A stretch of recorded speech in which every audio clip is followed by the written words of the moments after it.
Hello, everyone, and welcome to match number 8 of the Glimmer Gauntlet. We have Erin from the Illumiteers running Emerald Sapphire, and Blake from the Glimmer Gang running Amethyst Emerald. My name is Brandon, also known as B Squared, and I'm joined by Y Breezy. Boom, baby, let's go. Let's do this thing. Are you excited? What are you It's expecting? round two. The competition is heating up. It's only getting better. Erin had to buy, so she has to show up. She has to be here. I'm excited. The competition is only getting better and better. Yeah, for anybody that doesn't know what the Glimmer Gauntlet is, it is a charity tournament, essentially, where the Glimmer Gang is hosting. They brought in 15 content creators and assigned each of them a separate ink pairing, because there's 15 different ink pairings. They all are playing against each other in a 15 person bracket, single elimination. Obviously, 15 is an odd number, so Erin got the bye. And each player has chosen a charity that they want all of the proceeds from this charity event to go to. So whoever ends up winning the tournament will all of the money will be donated to that charity that they chose. Each content creator was asked to build a 60 card deck built out of cards that are rare and lower. So it's a little bit of a different format than normal. Players really have to think outside of the box in regards to the decks that they're trying to build, because there's a lot of really important cards that they're missing, not being able to play super rares and legendaries. So speaking of which, I mentioned that Erin is running Emerald Sapphire. Why, Breezy, is there anything that stands out? Any cards that stand out that maybe they're missing and they can't use, or any cards that you think might be really good in both of these colors that you expect to see from Erin? I mean, traditionally, the turquoise deck has been kind of the budget-friendly option anyway. So, obviously with Sapphire, we're missing the Hades, that just offers that removal that needs it. But again, the turquoise deck, the Emerald Sapphire, we're just kind of gonna see that high five style, just beat up fast. Again, there's some missing pieces that we usually see in our high end Sapphire cards, but I think in this color scheme, Erin might get away with not having the big end cards because we have other options in her deck list. Yeah, when I think of Emerald Sapphire, I specifically think of ward characters and characters that are really strong mid-range cards, usually having 3 lore on a relatively cheap body for 3 lore, like a 4 or 5 cost. Some evasives playing around there as well. I can definitely see Erin having a really strong mid-range deck coming out of the gate. And then if you haven't watched, I forget which match it is, but Blake has already played round 1 with his Emerald Amethyst deck. And I mean, this is practically a constructed deck that Blake is playing. You don't lose any of the Madam Mim or Merlin package with the rare and lower format in Amethyst. You still have access to all of Amethyst's card draw and a lot of the aggressive cards in Amethyst as well. You have a lot of the bounce shenanigans with Cloud Kicker and Mother Knows Best and Emerald to play a very tempo heavy deck, which I think is one that Blake has leaned towards. So I'll be interested to see how this plays off if Erin decided to go with a more ward and evasive heavy deck versus Blake's tempo deck. And, maybe that ward will come into play. But that's enough talking about the matchup. I think we should just go ahead and get into it. Let's just jump in. From the round 1 matchups, I definitely feel like the dice roll is crucial. A lot of it just changes how the game works. We've seen it constructed, but in this more limited format, it does make a significant difference from what I've seen in the round 1 matchups already. Yeah, it definitely seems to be catered towards people that go first. I've seen a lot of aggro decks being played in this format, which kind of makes sense, right? You still have Be Prepared, you still have Grab Your Sword, but you lose other cards like Giant Tinkerbell that really stops you from trying to play low to the ground aggressive decks. But Just like that. Rafiki and Rafiki. yeah, but we see Erin inking a McDuck Manor, which I think is a really great card to see in the Sapphire deck. McDuck Manor having 9 willpower and 2 lore. I don't know that Blake's going to have much to fight against that outside of maybe a Fox that he can use to rush into it, but his colors don't really cater him to dealing with high willpower characters. But it looks like Blake is playing the Rafiki down to help combat some of what Erin is going to be playing, and we see Erin play this Ursula to reveal Blake's hand. And it looks And like we Blake got only one. has, yeah, we got one song, that Sudden Chill, getting rid of that discard Ooh, card, which I'm sure Aaron's happy to see. I don't know that there's many draw options in Sapphire or Emerald for Aaron right now. There's Strike a Good Match that came into the Inklands, which is a pretty good draw card for mhm. Emerald. But outside of that, unless Yeah, she's there's not a playing lot of the options. Popsicle Hiram Flaversham combo in her deck, there may not be great ways for her to draw cards. So I'm sure she's happy to see Sudden Chill get out of the hand and not Gone. have to worry about discarding a card. And then we got Ursula to respond to the Ursula. Of course. Best Ursula turn on too. Ursula, yeah. So we'll Let's get a see. good look at what Aaron's deck is running with. Oh, big high lore. Just okay, we got some ramp options and more high lore, all two lore and above other than the kit over here, which is kind of a characteristic of this turquoise deck that we've been seeing historically show up every once in a while. Yeah, No look, song. it looks like both players are running a version of a tempo deck. We see the Kit Cloud Kicker on Aaron's side, and then we also saw like the Flynn Riders being more discard centered, and Blake is also running Sudden Chill, which we saw being discard with the Ursulas. So it's kind of funny to see how similar these lists are running with the shared Emerald ink. Yeah, yeah. Emerald has a tight package when it comes to like the bare bones of it. The Ursula seems like a lock. Just the options, the kit, the tempo. It just that the core of Emerald seems to be universal in a lot of those Emerald decks. So we're seeing that here as well. Um, and it's gonna be interesting to see how this goes. Yeah, I'm eager to see which one ends up winning. This is a relatively slow start, I think, for both of these tempo decks. I imagine we'll see Blake challenge Ursula with his Rafiki, being able to banish that card very easily and keep Rafiki healthy with one willpower remaining.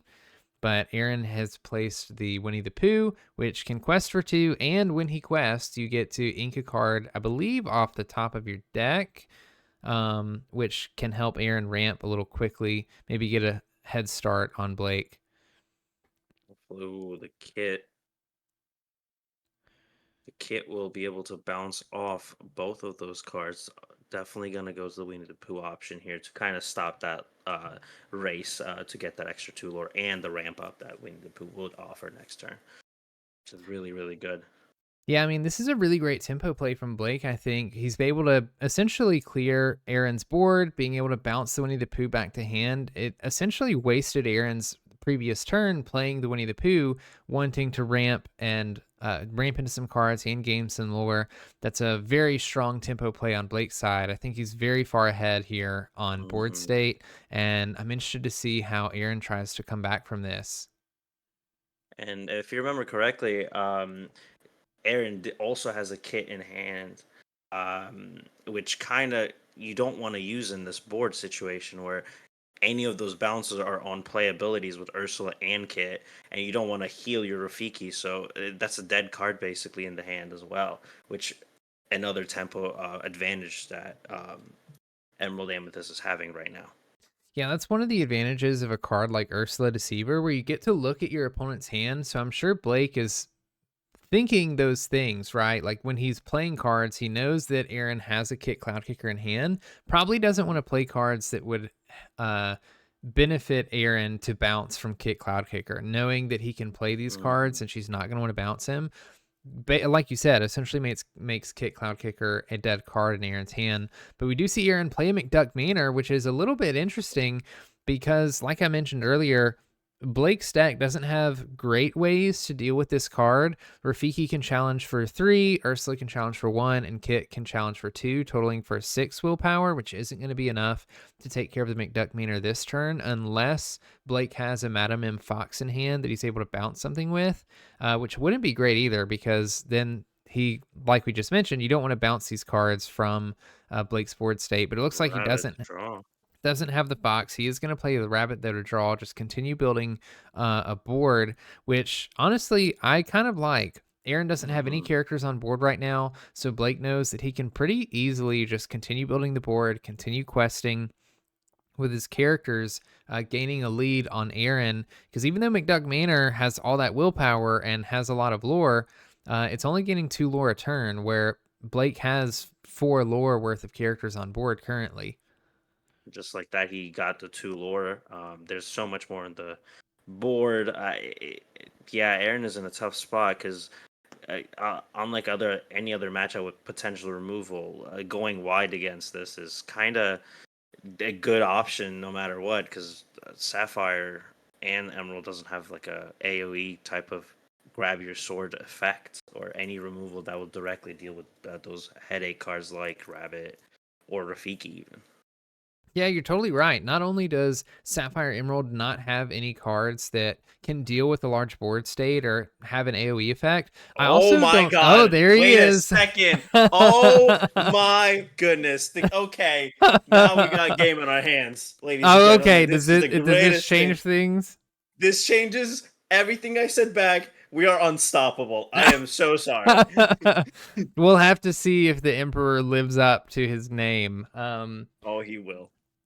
But yeah, like I think it's a big play. You know, Cusco has 3 lore, with McDuck Manor having 2 lore. Aaron has 5 lore on board currently, where Blake only has 4. And in case anybody doesn't know, Cusco's ability essentially says that when you banish him, the character that banished him gets banished also.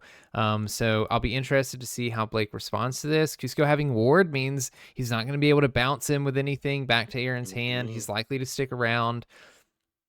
So we'll Yeah. see what Blake decides to do.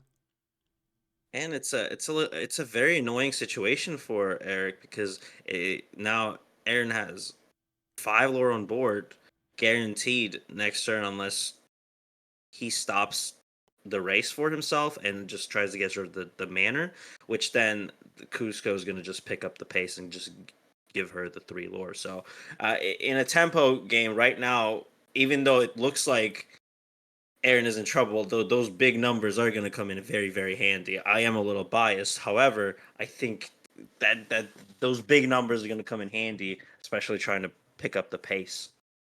Yeah, we see Blake continue to build his board wide Oh, with something like a goat, gaining a lore when it enters play. And goat has a really great stat line. A 4/3 is able to trade with a lot of really big great body. stuff. If Aaron decides to quest with Cusco next turn, Blake can just use the goat to banish Cusco It's a dead mama. with 1 challenge, and Cusco's going to be banished, and Goat's going to be banished, but Goat's going to gain a lore when being banished, sort of punishing Erin for questing with Cusco if she decides to. But right now, if I'm Erin, I feel like I have to challenge here. Like, if you know that your Too. Cusco is going to be banished next turn when it's exerted, I think you try your best to slow down Blake as much as you can, especially since you only have 1 character on board and Blake has 5. You know, if you start losing board state, I think Blake's going to run away with this pretty quickly. Definitely. It is a scary situation, but I feel like with Aaron's game plan, those big lore cards are how she's going to catch up because even though there's 5 characters on play, he's only able to gain 5 lore the turn. So controlling the board, I think might be the option. I definitely agree, but Aaron might want to just put that pedal to the metal and just keep running with it because now there's 6, 8 lore on the board next turn as well. So now that board needs to be taken care of rather than try to race up, which is going to be scary.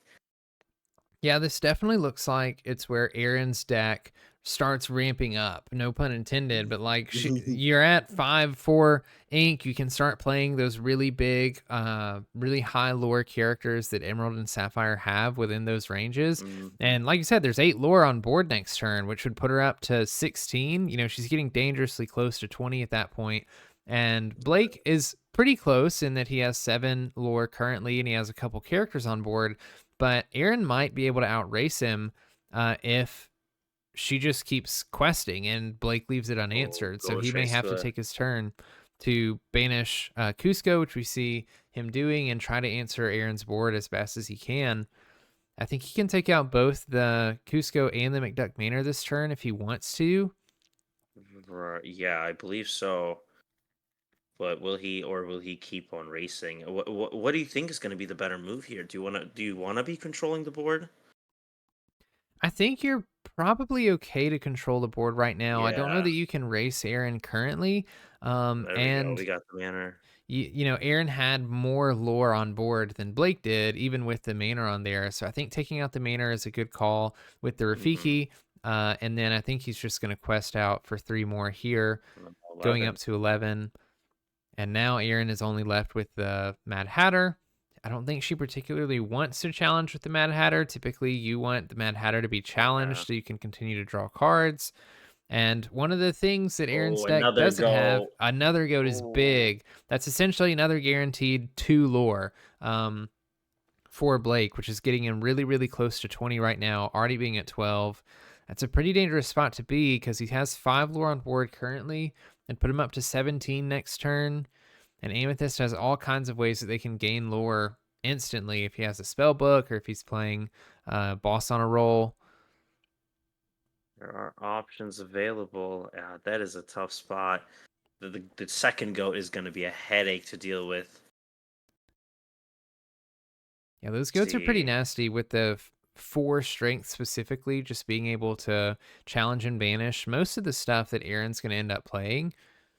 It makes for really valuable trades on Blake's side. we got to ink the kit. Yeah, there's going to be a lot of management to do on that wide board, but Aaron's has to stick to game playing big bodies to catch up. But let's see what else she can do. Yeah, we only see her play the Maleficent here, but I don't think that's going to be enough. Even if she quests this turn, she goes up to 11. She's still going to be behind Blake, and she won't have enough on board the turn afterwards to race him to 20.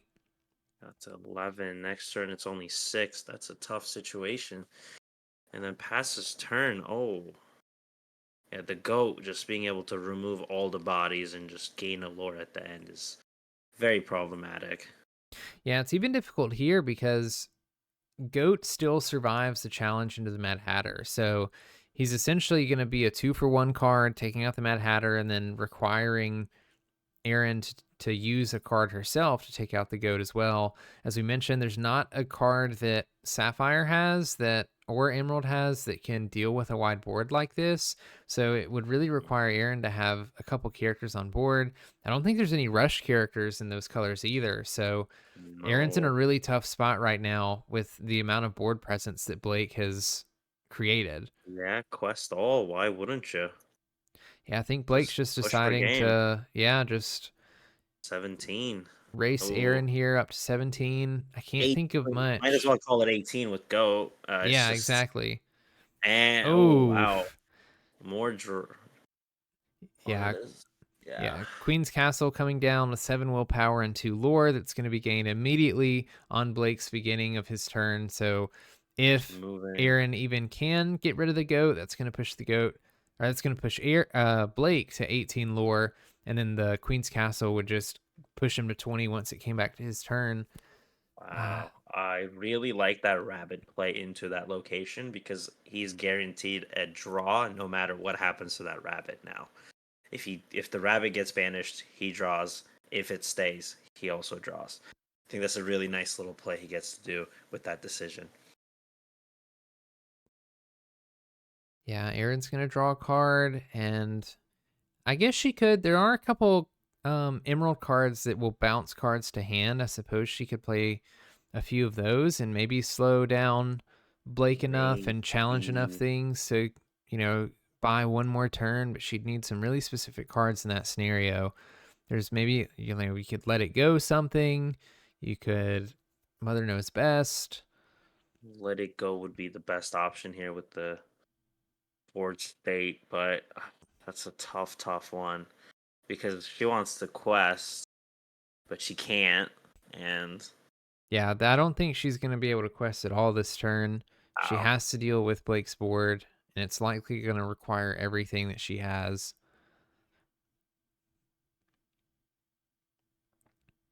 they might be doing the math here. This is the end game math that we all know and love. It's just like, do I have it? Do I not have it? How does the math break down? Yeah, trying to make sure that there's not any lines that you can take to save you an extra turn. Uh, You all been there at a local on a weekend. It's just one of those things. All right, let's give it a shot. Erin's thinking about something. I don't know what she has in hand. Has to be some sort of removal. If not, there's nothing else. Because yes, you can just challenge something, but you gotta get to at least 14 to win next turn. Let's see, we're tapping. Tap to 3. She's exerted 3 ink. Oh, Okay, she's going to play a Jasper. I don't think that's going to help her much. yeah, just a little too late. Just a little too late. Yeah, because if Goat doesn't get removed, he's just gonna swing into whatever's exerted. Yeah, I mean, that's the thing. Even when you, like, you at the, I mean, goodness, you get rid of Goat, that gains Blake a Ugh. lore. Then you have to get rid of Queen's Castle so that he doesn't just win the next turn after that. And then you have to remove enough characters on board so that there's only one lore that gets gained the next turn. I'm not sure that it's Yeah, possible. yeah, not in this board state, I don't believe, because the 2 from the location is just more than enough to take over now. Yeah, Erin's going to It- challenge the rabbit. Blake's going to draw a card. And I think that's going to be game. I believe so. She did give it a shot, but not much else can be done. Chea challenges to erase the board, but I believe that's game 1. Wow. Wow. Those goats, the animal package of Amethyst being cheap is definitely going to be very powerful and impactful in this matchup. Yeah, I mean, we see now that we have a better idea of what both players are doing with their decks. They both seem a little bit tempo oriented, specifically around the Emerald cards that are able to bounce cards, or like we saw with Erin, Flynn Riders, the discard cards, the Cuscos that create decent trades, and the Mad Hatters that help her draw cards. I feel like just as Erin's deck was starting to ramp up a little bit, Blake was able to Mhm. come in with some pretty strong cards of his own. And honestly, I think that Cloud Kicker bouncing with the Winnie the Pooh, it was a pretty big tempo turn because it essentially wasted one of Erin's turns prior. But it seemed like Blake's deck was just a little bit too fast for Erin there Yeah, at the very end. the tempo's biggest nightmare is to lose a turn, and it happened to Erin. And after that, it was kind of just go wide and take over the game, which it kind of happened. You're right. It is definitely important to get that advantage every single turn in a tempo versus tempo situation. Yeah, I mean, in a tempo versus tempo deck, a lot of times the winner really is the person that can just keep control, and the loser is the person that has to hand over the reins and start actually responding to the opponent's board. And Blake was just able to take over that game Yeah, and race Erin by just creating more of a board presence and more of a threat on board than Erin was able to keep up with her characters. that definitely. Those smaller but very powerful cards came in much more effective than the big lore numbers that we saw with Mad Hatter, the Maleficent, and obviously the best card in the game, Cusco. But it just didn't show out. Yeah, it's hard to play against the best ink in the game, even if you have the best card in the game. When Amethyst just has Definitely, everything, sometimes Cusco especially in this doesn't. format, Yeah, like the whole the animal zoo, that I've the petting zoo that we've been hearing, and it's just all uncommons and commons and rares, and they're all online in the Amethyst in this situation, and that's a troubling combination, especially like you said in the beginning. It's basically a construct deck in this, minus some Ursulas. It's kind of what the Emerald Amethyst deck is running. yeah, like you're missing the legendary Ursulas that allow you to sing a song twice with her, essentially. But the deck certainly doesn't need it, right? Like Hmm. a tempo deck at heart, You have the Kit Cloud Kickers that can bounce other characters. You have the Amethyst Madame Mim Merlin package that allows you to bounce your own characters to keep them safe or to, create value. Put cards back in your hand to ink if you need cards to ink. You're playing cards like Madame M. Fox, which is great at responding to honestly a lot of the characters that I expect to see in Erin's deck. Those really high lore power or really high lore um, mid-range cards all end up landing around a 4 strength marker. And unfortunately for Erin, both Merlin Goat and Madame M. Fox have the 4 strength 3 willpower stat line, which Mhm. means they can pretty efficiently trade with those characters and are usually doing so at pretty good value. The goat gaining a lore when it enters and leaves play, so Blake doesn't really mind if he's trading with things because he's continuing to push to 20 when he's doing that. And then again, with the Madam M. Fox being able to bounce something to hand, probably a Kit Cloud Kicker or a damaged character to heal it. A lot of Blake's characters we saw had interplay effects, so you're not too upset to bounce those back to your hand so you can replay them and get those effects again. I mean, Amethyst is just tough to play against in this format. It definitely is, and I think from game one, we've seen the struggles of not having enough removal that Aaron's deck just doesn't have, and it's definitely a tough situation. You can't get rid of them, and if you do get rid of them, like you said, it's more value. So it's gonna be difficult. There's an uphill battle against any Amethyst deck. I feel like moving forward. I think that's the most difficult thing for Erin in this matchup, more than likely, is her lack of ways to remove Blake's characters. Essentially, Yeah.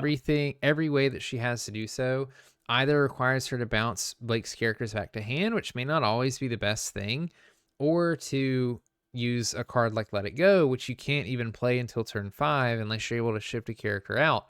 So Hmm. until then, I think Erin has to set up a board state that allows her to effectively trade into Blake's board. But unfortunately, a lot of those really strong high lore mid range characters in Emerald and both Sapphire aren't particularly great at trading with the board. Their goal is more or less to No. just quest out and try to race your opponent to 20. Yeah, yeah. If I was in Aaron's shoes right now, I think the main goal has to be just let the other board do whatever it needs to do. I'm just gonna get to 20 no matter what the like. You have to just race, and everything else comes in second because I managing board is just not an option in this matchup, especially like you said. There's those big powers like the 4 3s are just you can't you can't banish them with cards like Mad Hatter, Maleficent. It just doesn't happen. So it's a lot of like -1s in those trades, and you don't want to do that. So it's gonna be a tough one, but I think you just have to race as fast as possible, and going first is gonna be very crucial as well in this case too. Yeah, that is something to mention. Erin missed her one drop during the last game going first. Mhm. So maybe if she's able to hit a one drop this game going first, she can get ahead of Blake and get to 20 before he can effectively respond. Definitely. It's just the curve is so important in this type of matchup for her. There we go. We got the inked Flynn. We're going to start with an Inkflynn Rider, and we're going to Ooh, play Deville Manor. I don't hate this. Deville Manor having 4 lore. willpower is going to make it a little bit difficult for Blake to respond. Even if he can play Rafiki on turn 1, Rafiki's going to have to challenge the Deville Manor twice before it's banished, which means Aaron's likely to get at least 2 lore out of this Deville Manor, more than likely. Definitely. The locations are going to be really. Oh, ink to goat. That's important. But yeah, the locations just having high health. It's just something that Amethyst is going to struggle with. But early locations are going to come in clutch. We seen this in the round one as well, where it was just a passive lore that got like 4 or 5 in each game that really helped these type of decks win out. Yeah, we're really going to have to see Aaron play some threats on board. I know she inked a Flynn Rider. Playing a Flynn Rider here would be pretty good. Being able to Yes. force Blake to discard a card out of his hand, removing some resources, just playing Oh, as much as she can to get to 20 as fast as she can, and make trades not too efficient for Blake. oh, there you go. An Enchantress. Okay, Uh, I don't hate this. Enchantress essentially, she quests for 2, and essentially when she gets challenged, she's a +2. 3/1. And Yeah, so, yeah, and so pretty much anything that Blake can challenge Enchantress with is going to be banished once they challenge into the regardless. Enchantress. So that's pretty good for Erin here, I think. Just putting on some pressure with the Enchantress. We see Oh, Blake play the Ursula. We'll get a look at Erin's hand, and he'll be able to discard a card from her hand, or a song card if he has one, or if she has one. Sorry. there we go. I believe I would assume this deck doesn't really need any songs other than Let It Go. But yeah, another whiff with the Ursula. But this is the same turn 1 and 2 that we seen in game one. The Rafiki Ursula combination is just a really good bird for Eric over here. Yeah, and I think Blake's in a good position, or I think Erin is in a really good position right now because Blake is sort of in the reactionary role. We saw him play the Rafiki knowing that he's intending on trying to challenge and control Erin's board, playing the Ursula to try to get anything out of Erin's hand, and fortunately for Erin, not finding anything. Um, his entire board state is essentially reactionary. We saw him challenge into the Deville Manor, and he's really only setting himself up to be challenging into Erin's board, which is okay. You know, like she's Yeah. essentially just going to be questing with everything that she plays, so she's fine if Blake keeps challenging stuff, so long as she can keep her foot on the pedal. Mm-hmm. No, the bounce. I really like this play. We'll see what she decides to bounce here with Cloud The Kicker. That, Rafiki, yeah, sure. makes total sense. Get rid of that Rafiki. The Ursula's not going to be able to trade too Oh, there effectively we go. with anything. Blake essentially has to decide, do I trade with the Enchantress or do I take out the Deville Manor? And if he has something like a Merlin Fox in hand, he's still only going to be able to make one trade,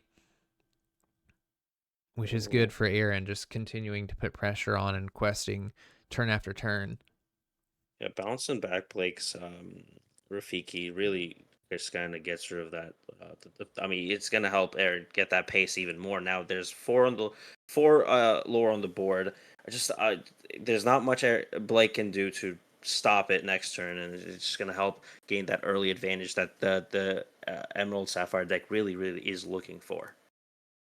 Yeah, this is a totally different game than we saw before, where Blake was able to keep up a lot of pressure and keep up a lot of tempo on his side. We kind of see the opposite here, where Erin is, at least currently, keeping a lot of tempo on her side of the board and causing Blake to just react to everything that she does. We'll see. He does decide to use Ursula to challenge the Deville Manor. Go ahead and get rid of that. And it did its job, right? It ended up gaining two Right. lore. 2 lore for a 1 drop is pretty good. That's So what you want out of it. There's yeah, nothing more. Uh, if it survives 2 turns, it did its job. Anything more than is just you're already profiting, and it's perfect for the 1 drop. we'll see what Erin decides to do here. She inks a, I believe that's a Weaselton. Weaselton, yeah, and plays a McDuck Manor. Oh, I mean, that's pretty big. 9 willpower, like we mentioned before, 2 lore. So it's going to gain Erin 2 lore every turn. Right all right. now, So Blake that was doesn't have anything on board that's going to get rid of the McDuck Manor very efficiently, with Maleficent only having 2 strength and Ursula only having 1 strength. And Erin's doing a really good job this game of creating threats in different fields, for lack of a hmm better term. You know, she's creating threats with characters on board that have a lot of willpower, like Enchantress, even the Cloud Kicker being able to quest for 1 every turn. But then she's also creating threats with locations like the McDuck Manor. And she's really yeah. forcing Blake to have to make decisions. You know, do I take care of these characters and keep these locations? Or and not mess with these locations that are just going to keep gaining lore passively, or do I ignore the locations, or sorry, or do I attack, challenge the locations and get rid of those so that they're not gaining passive lore every turn, and causing more and more damage as time goes on. The fox. That is interesting. Inking the fox. I wonder if Blake has another. And we're just trading. Okay, yeah, sure. Let's get rid of the Enchantress. You do want to stop that lore gain next turn. I wonder what he's holding on to. Deciding if he The, wants to, what he wants to do with Ursula. the manor is definitely just guaranteed for potential for lore, which never mind. Crab is a Okay, big okay. deal. He's gonna play Crab, give Ursula Challenger +3, so she'll effectively have 4 Get strength, rid of and he'll it. use that to get rid of Kit while keeping Ursula alive, gaining a Wow. little bit of tempo. Crab is pretty big here because if Blake has And another, Perth. say, Oh, Fox in ooh, hand, he can bounce the Crab to give the Fox a bunch of strength to challenge the McDuck Manor, and it won't banish the McDuck Manor, but it's going to deal a lot of damage to it. Um, yeah.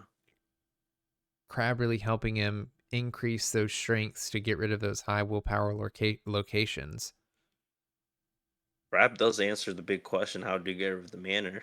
Significantly, that +3 is going to come in really, really clutch because the difference between gaining 4 lore from one manor versus 6 is huge.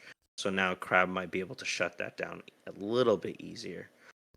Yeah, and And Matt, this is where Erin's deck really starts to pick up too. I mean, she's already at 9 lore. She's done a great job this game of putting tons of pressure on Blake. He's been forced to respond to her every single turn, and she's not letting up. Playing the Mad Hatter, that's mhm, very likely going to gain 2 lore, or sorry, 3 lore the next turn. If Blake can't get rid of the McDuck Manor, that's going to be 5 lore, pushing her up to 14. She's getting really close to 20 at that point, while Blake hasn't quested a single time. 0. Yeah, it's just the lead is a huge deal for Aaron. Blake has to catch up fast. If not, there's not much to get to. 14-0 is a tough battle to climb back. But again, Ooh. we see. Oh, okay. Never mind. I just everything I say back. Yeah, being able to bounce the Crab with Madam M Fox essentially makes Fox challenge for 7. And so Uh, that's going to be a lot of damage he can put onto the McDuck Manor, banishing the McDuck Manor, not letting Erin gain as much value from that location as she probably wanted to. And now she knows that the Crab is in Blake's hand also, that he can play at any time and, give more something, problems. yeah, even more strength if she decides to play anything like another McDuck Manor that has a lot of willpower.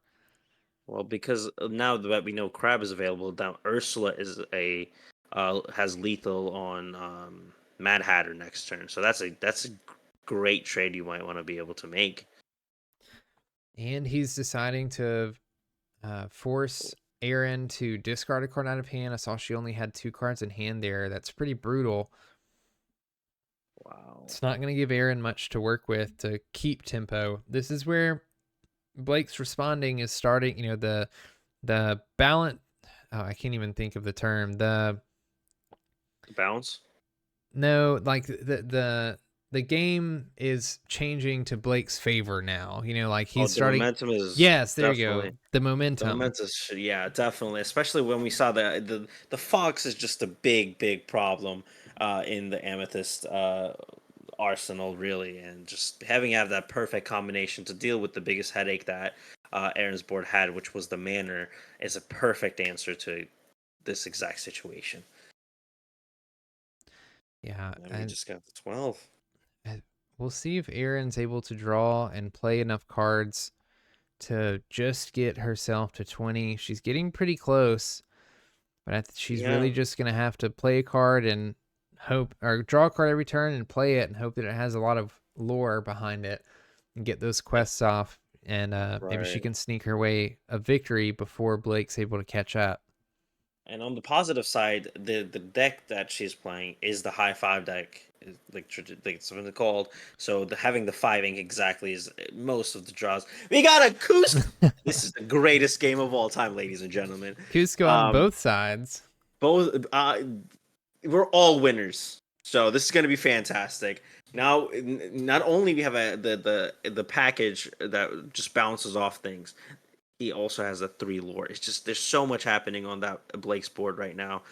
And we shall see. And being able to clear it, gain the 3 lore, catch up. We're at 6. There's 6, 7 on board next turn. So we're catching up next turn with Noah and Erin, no answer. This is a board state that you don't want to look at if you're playing Emerald Sapphire. Oh my Oh god! my goodness. What is happening? Cusco's on all sides. 14. Oh, that is not enough though. That is it'll get you to 19 next turn. Yeah, I imagine the Curse Merfolk's going to be banished this turn by Blake because Erin's getting really close, but still being able Too to quest with the close. Cusco the next turn, that's going to put him up to 17. If Erin gets another 3 willpower character, it can just play it and it not be responded to by Blake. Really, all he's going to be able to do is bounce it. Then Erin may be able to sneak out with a win on this game. A little behind the scenes information. The creators of this gauntlet, Teddy, he said no one's playing Cusco in the Emerald matchups when I first started talking to about the deck list because I've been trying to make it spoiler free. But he said, "Oh yeah, just letting you know. By the way, no one's playing him." So shout out to Teddy for lying to me. I really appreciate. just a little, just a little behind the scenes for the ones that are watching. But this is fantastic, and yeah, Blake's board is looking a little too mighty. Yeah, Blake's got a total of 1, 2, 3, 4, 5, 8 lore just on board currently. Oof. That Oof. might be too fast for Erin to respond. Yeah, only if you can sneak a B prep. That's 13, yeah. Yeah, The Emperor can't really fight himself. yeah, that means Blake has game next turn if Erin can't, or if Erin doesn't banish any characters on Blake's side of the board. Which this is kind of what we saw game one. You know, Erin was really putting the pressure on. But then as soon as we started getting to a point where she was having to respond to Blake's board just got too valuable, like too filled up with characters that she just couldn't respond, couldn't race her way to 20 fast enough. Yeah, just like one more turn that she could have just freely raced might have done it. Yeah, I mean But that's literally what it is. If she had exactly one more turn, mm, the Prince. she even had the 3 lore character with the Yeah. prince after questing with Cusco. The quest with Cusco to end the. Oh, we're singing it. Okay, she's gonna sing "Let It We kind Go." of want let it go. I would have might have maybe the Emperor here. Oh Well, no, Ward. Never mind. she Yeah. can't choose Cusco because of Ward. Oh boy. Yeah, that's still a lot. I mean, it gives That her puts a turn. Oh wow. Blake at 19 lore if he quests with everything on board. So if he has a goat or if he has a spell book, anything that gains 1 lore, then I think he wins this turn. Classic Amethyst thing is gonna be a go, isn't it? This is the most Amethyst way to win a game. It wouldn't be an Amethyst win if it didn't win with goat. It's just how it works. Let's see what he can pull up here. Because he has to get rid of the Emperor, or he has to win. Yeah. Yeah, if he can't win this turn, he has to banish Cusco or else Erin wins next turn. It's a very tight game. I believe that's what we're doing here. Yep. The Fox and the Llama. Just a trade that had to be done. Now Erin can't win next turn. She'll be at 19. Yeah, And this there's is no so close. book. Wow, this is tight. What will Blake do? Now we're just gonna quest with everything. Yeah, Get makes to sense. 18. Still game on board. Yeah, and now Erin's forced to take out the Cusco and one of the other characters. Blake's just going to play more characters, I'm sure, to guarantee his victory. Oh, that's the Tinkerbell. Yeah, there's not much you can do. Yeah. No answers. Yeah, Tinkerbell having evasive is really difficult on its own. She's readied also, Wow. which means, I mean, Erin would have to be able to interact with Tinkerbell, potentially bounce it back to hand, Not and take enough, I out don't a think. Cusco and either the Cloud Kicker or Ursula. She'd There's need a. just not enough willpower on the board for that too. Oh yeah, that's The true. Prince 4 only is has, not enough yeah, and she can't unless we target bounce. Cusco with anything. Unless we bounce. Yeah, there's nothing there. Wow. That might be everything that is possible. There's one card in hand. Yeah, that is. I believe that's game. Yep. Yeah, Wow. Wow. Wow. Blake Wow. takes game 2 just before Two. Aaron's able Oh, to take it away. one lore away from getting game 2 there by Erin. What a matchup. This was a great sequence of events. Wow. One lore makes the entire difference, ladies and gentlemen. That's what we learned from this game alone. Yeah, Wow. I mean, it had Aaron literally had one more turn. She could have quested 3 extra lore, gone up to 17, and then threatened winning the game. It really came down to the one turn, and I mean that's what you get with tempo decks. Blake was able to catch up just in time with his Rafikis, and bouncing with cloud kickers, making efficient trades with that crab. I think the crab and the Madam M Fox were probably some of the biggest plays in that game, being able to take out the McDuck Manor efficiently, and get rid of the characters that had pretty high willpower on Aaron's side of the board. But congratulations to Blake, moving on to the Hey. semifinals, I think, after Wow. this. Wow, wow, wow. Yeah, that is semifinals. We are getting closer and closer to the ultimate title. And it's just the competition is only get these decks are just I mean, it almost felt like a constructed deck over here, and it's just wow. Yeah, I Congratulations, man. can't say that I'm super surprised in Blake's deck performing well. Like you mentioned, it's essentially a constructed deck with all of the Madam M and Merlin package and all the Emerald stuff that already sees play. It's as you mentioned earlier in the video, just basically a budget deck. You know, it's a Yeah. budget tempo deck that sees play it in constructed events. So it's a really strong deck. No surprise that it's making it this far. So congrats to Blake. I'd like to take this time to remind everybody that this is a charity event. These players are playing for the charity that they chose. You guys can donate down in the description if you'd like to for the event, and all of the proceeds are going to go to the charity of the finalists, the person who wins the entire Glimmer Gauntlet. So be sure to do that if you feel so inclined. If you're interested in the deck lists that either of these two are playing, those are in the description as well. You can see what Blake is running with. You can also see what Aaron is running with. I think this was an open deck list match as well. I think at this point Mhm. in the gauntlet, everybody knows the deck list because most of the matches should already be live. This is match number 8. There's 7 other matches that you can go watch if you haven't watched them already on the Glimmer Gang YouTube channel. So I definitely recommend you go and see those. Both myself and Y Breezy have casted a couple of those games already, and they were very fun.